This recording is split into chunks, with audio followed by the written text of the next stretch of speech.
మన ప్రభుని యేసుక్రీస్తు నామమున అందరికీ ప్రైజ్ అలాడ్. నేడు హెబ్రోను క్యాలెండర్ వాగ్దానము కీర్తన గ్రంథము 103వ అధ్యాయము 20వ వచనము. యెహోవా దూతలారా ఆయన ఆజ్ఞకు లోబడి ఆయన వాక్యము నెరవేర్చు బలశూరులారా ఆయనను సన్నుతించుడి. ఈ ఉదయకాల సమయంలో దేవుడు మన కొరకు సిద్ధపరిచినటువంటి వాగ్దానము. ఈ అధ్యాయము దావీదు గారు రచించినటువంటి అధ్యాయము.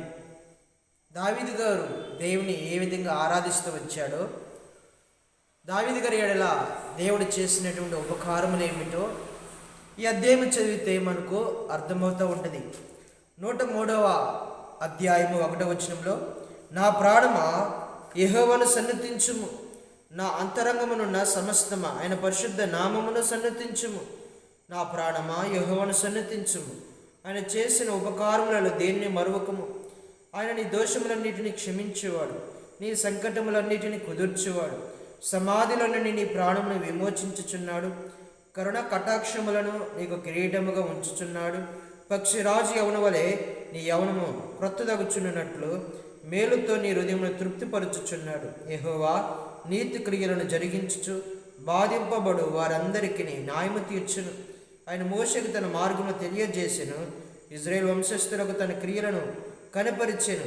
యెహోవా దయా దాక్షిణ్య పూర్ణుడు, దీర్ఘశాంతుడు, కృపా సమృద్ధి గలవాడు.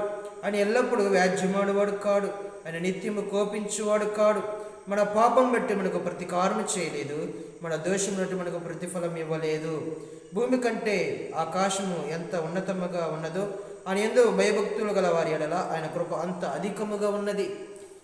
చూడండి, దావీదు గారు దేవుని ఆరాధించే విధానము మనము చూస్తూ ఉన్నాం. దావీదు గారి ఎడల దేవుని యొక్క ప్రేమను చూస్తూ ఉన్నాం, దయా దాక్షిణ్యమును చూస్తూ ఉన్నాం, కృపా కనికరమును చూస్తూ ఉన్నాం, తను కాపాడేటువంటి జీవితమును మనము చూస్తూ ఉన్నాం, తను ఏ విధంగా భద్రపరుస్తూ వచ్చినాడో చూస్తూ ఉన్నాం. అందుకని ఇక్కడ ఏమంటున్నాడంటే దేవుని నామమును సన్నుతిస్తూ ఉన్నాడు. దేవుడు చేసినటువంటి ఉపకారములను మరిచిపోకుండా పరిశుద్ధ నామము కలిగినటువంటి ప్రభుని యేసుక్రీస్తు వారి నామమును సన్నిధిస్తూ ఉన్నాడు, ఆరాధిస్తూ ఉన్నాడు. నా ప్రాణమా యెహోవాను సన్నిధించుము, ఆయన చేసిన ఉపకారములలో దేనిని మరువకము. ఆయన నీ దోషములన్నిటిని క్షమించువాడు, నీ సంకటములన్నిటిని కుదుర్చువాడు.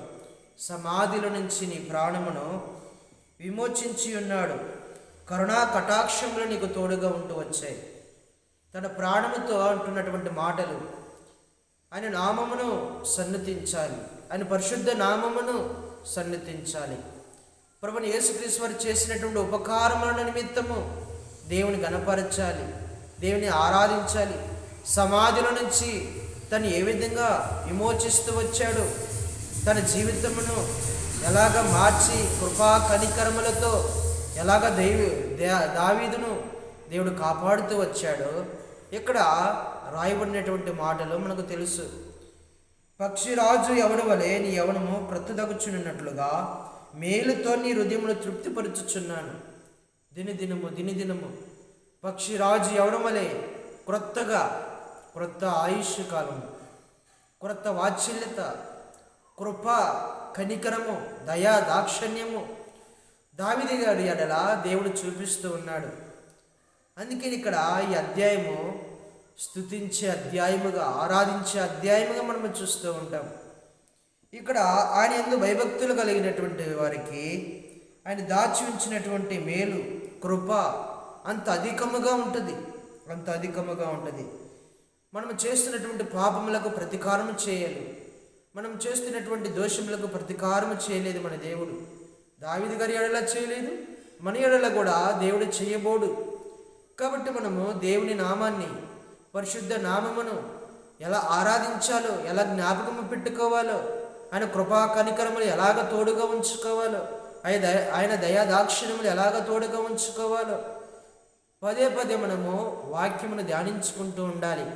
అందుకని ఇక్కడ మనము చూస్తే దూతలతో అంటున్నటువంటి మాటలు 20 వచ్చు. యెహోవా దూతలారా ఆయన ఆజ్ఞకు లోబడి ఆయన వాక్యమును నెరవేర్చు బలశూరులారా. వాక్యం అంటే దేవుడు చేసినటువంటి ఉపకారము జ్ఞాపకం ఉంటుంది. వాక్యం మన హృదయంలో ఉంటే ఆయన చేసినటువంటి మేలులు మనము మర్చిపోలేము. వాక్యము మనలో ఉంటే ఆయన చేసినటువంటి శక్తి, బలము, మన ఎడల చూపించినటువంటి కనికరములు, దయాదాక్షిణ్యములు అవన్నీ గుర్తుగా ఉంటాయి, మర్చిపోలేము.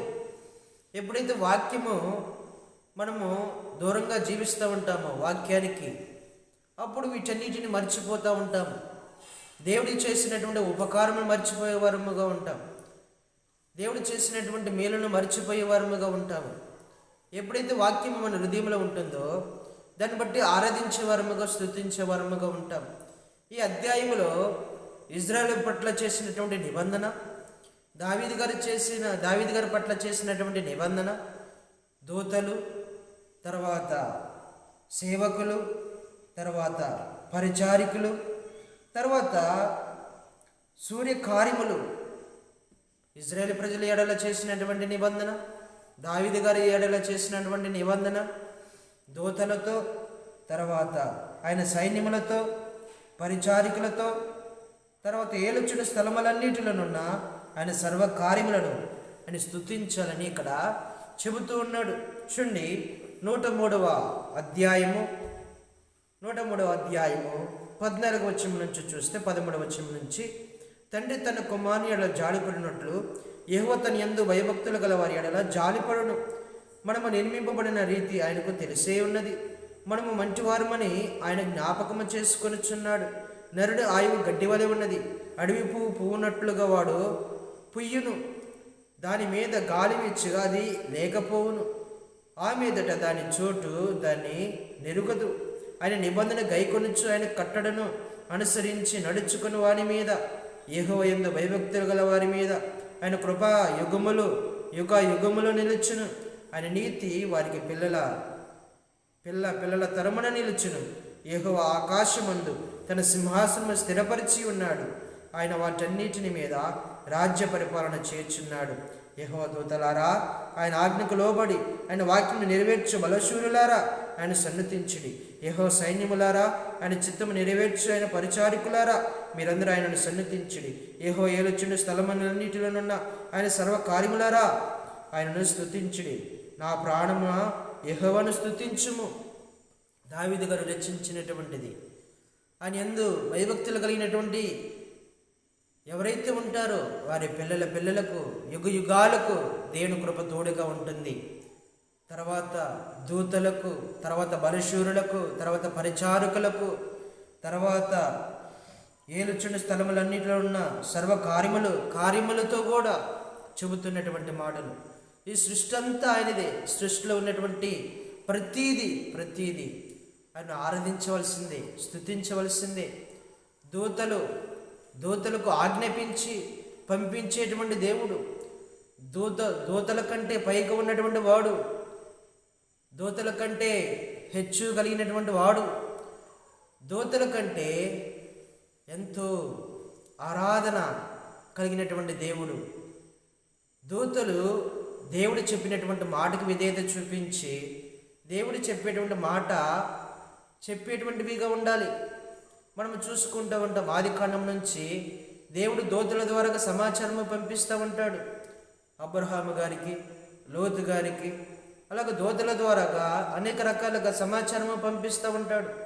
ఆయన వాక్యముకు లోబడాలి, విధేయత చూపించాలి, తగ్గించాలి. మత్తయి సువార్త 4:11 ప్రభువైన యేసుక్రీస్తు 40 దినములు ఉపవాసం ఉండి సాతాను చేత పీడించబడిన తర్వాత ఆయన అయిపోయిన తర్వాత దేవదూతలు వచ్చి ఆయనకు పరిచర్య చేయడము మనం చూస్తూ ఉంటాము. తర్వాత 2వ పేతురు రాసిన పత్రిక 2వ అధ్యాయంలో చూస్తే దేవదూతలు పాపము చేస్తే అంధకారంలో ఒక మూలన వారిని ఎలాగ అప్పగిస్తూ వచ్చాడో, అక్కడ ఎలాగ ఉంచుతూ వచ్చాడో మనము చూస్తూ ఉన్నాం. కాబట్టి ఆయన వాక్యముకు లోబడాల. ప్రతి ఒక్కరూ దేవదూతలు మాత్రమే కాదండి, పరచారికులు మాత్రమే కాదు, బలిశూరులు మాత్రమే కాదు, ఆయన కార్యములు మాత్రమే కాదు. ప్రతి ఒక్కరూ ఈ భూమి మీద ఉన్నటువంటి వారు ప్రతి ఒక్కరు వాక్యానికి విధేయత చూపించాలి, వాక్యానికి లోబడాలి, వాక్యము ద్వారా నడిచేటువంటి వారుగా ఉండాలి, దేవుడు చెప్పేటువంటి పని చేస్తూ రావాలి, దేవుని యందు భయభక్తులు కలిగినటువంటి వారుగా ఉండాలి. అప్పుడు ఆయన జాలి, దయ, కనికరము యుగ యుగముల వరకు పిల్లలకు దేవుడు తోడుగా ఉంటాడు. అప్పుడు ఆరాధించేవారిగా, స్తుతించేవారిగా ఉండాలి. ఇక్కడ మనము చూస్తే దావీదు గారు తన ఎడల దేవుడు చేసినటువంటి కార్యములను వెల్లడి చేస్తూ, నేను ఏ విధంగా ఇలాగ ఆరాధిస్తూ ఉన్నానో మీరు కూడా ఆ మాదిరిగా ఆరాధించాలి. దేవుడు నా ఎడల చూపించినటువంటి జాలి, కృపా, కనికరములు, దయా, దాక్షిణ్యములు నన్ను ఏ విధంగా కాపాడి భద్రపరుస్తూ వచ్చాడో, నేను ఎలా స్తుతిస్తూ ఉన్నానో అలాగ ప్రతి వారితో చెబుతున్నాడు. దూతలారా మీరు లోబడండి, స్తుతించండి. వలశూరులారా మీరు లోబడండి, స్తుతించండి. పరిచారకులారా మీరు లోబడండి, స్తుతించండి. సర్వకార్యములారా మీరు లోబడండి, స్తుతించండి అని యెహోవాయందు భయభక్తులు కలిగినటువంటి వారా ఆయన స్తుతించండి, లోబడండి అని దావీదు గారు సెలవిస్తూ ఉన్నారు.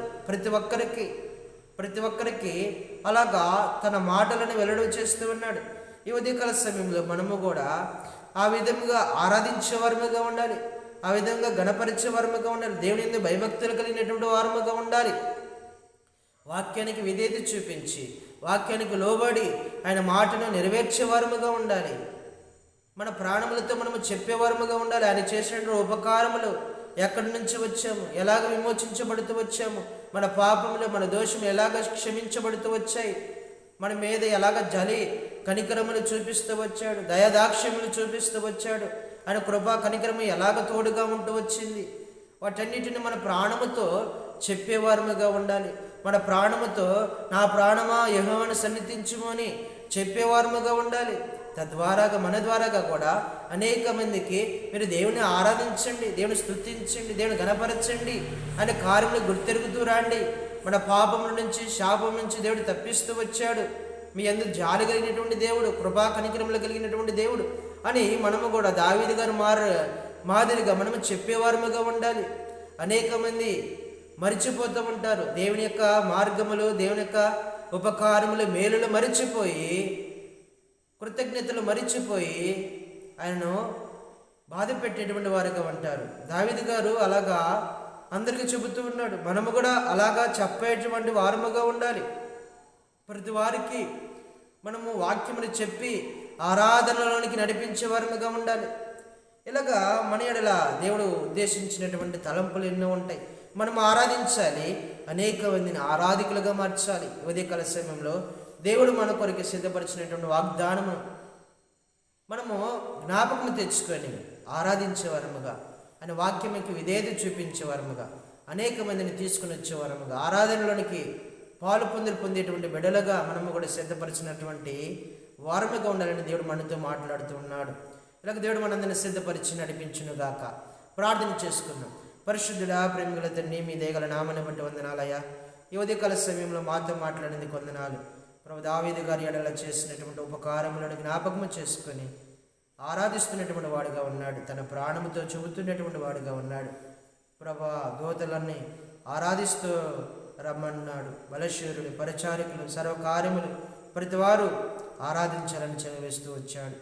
ప్రభా, మేము కూడా ఆరాధించేవారముగా, మీరు చేసినటువంటి ఉపకారములు, మేలులు, మా ఎడల చూపించినటువంటి జాలి, దయ, కృపా కనికరములు జ్ఞాపకము తెచ్చుకొని ఆరాధించేవారముగా, అనేక మందిని ఆరాధనలోనికి నడిపించేవారముగా మమ్మల్ని సిద్ధపరచండి. ప్రభు, పరలోక రాజ్యంలో ఆరాధన ఉంటుంది ప్రభువా. అలాగ ఆరాధించడానికి మమ్మల్ని ఇక్కడ భూమి మీద సిద్ధపరుస్తున్నామని ప్రార్థన చేస్తూ ప్రభుని యేసుక్రీస్తు వారి పరిశుద్ధ నామములో ప్రార్థించి అని వేడుకుంటూ ఉన్నాము తండ్రి. ఆమేన్. అందరికీ ప్రైజ్ ది లార్డ్.